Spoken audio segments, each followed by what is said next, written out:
Saptagiri express 93.5 red ఎఫ్ఎంలో song launch చేసాం. అలాగే క్యారెక్టర్ లాంచ్ కూడా చేసామండి. చాలా ఆనందంగా ఉంది. సప్తగిరి ఎక్స్ప్రెస్లో నేను ఒక ముందే చెప్పినట్టు కానిస్టేబుల్ క్యారెక్టర్ చేస్తున్నాను. Thank you very much.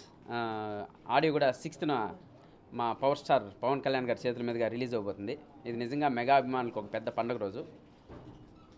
ప్రత్యేకంగా చెప్పాలంటే ఒక మెగా అభిమాని ఫంక్షన్కు పవర్ స్టార్ గారు వస్తున్నారు. ఇది నిజంగా చాలా గొప్ప రోజు అవుద్ది మెగా అభిమానులందరికీ. Thank you very much. Good evening అండి. ఈ సినిమా డైరెక్టర్ నేను సప్తగిరి ఎక్స్ప్రెస్ సినిమా డైరెక్టర్ని. బేసిక్గా ఈ సినిమాలో ఒక సెకండ్ సాంగ్ లాంచ్ చేయడానికి వచ్చామండి. అలాగే ఒక మన పోస్టర్ కానిస్టేబుల్ గెటప్లోని పోస్టర్ లాంచ్ చేయడానికి వచ్చాం రెడ్ ఎఫ్ఎంలో. చాలా హ్యాపీగా ఉంది. సినిమా చాలా బాగుందండి. ఇంకా ముఖ్యమైన కారణం ముఖ్యమైన ఈ లాంచ్ పెట్టుకోవడానికి రీజన్ ఏంటంటే మన 6th ఆడియో రిలీజ్ చేయబోతున్నాం. దానికి చీఫ్ గెస్ట్గా పవన్ సార్ వస్తున్నారు. సో అందరిని బ్లెస్ చేయడానికి. సో మీరు కూడా అందరూ వచ్చి కొంచెం బ్లెస్ చేసి ఈ ఈవెంట్ని సక్సెస్ఫుల్గా చేస్తారని కోరుకుంటున్నాం. Thank you so much.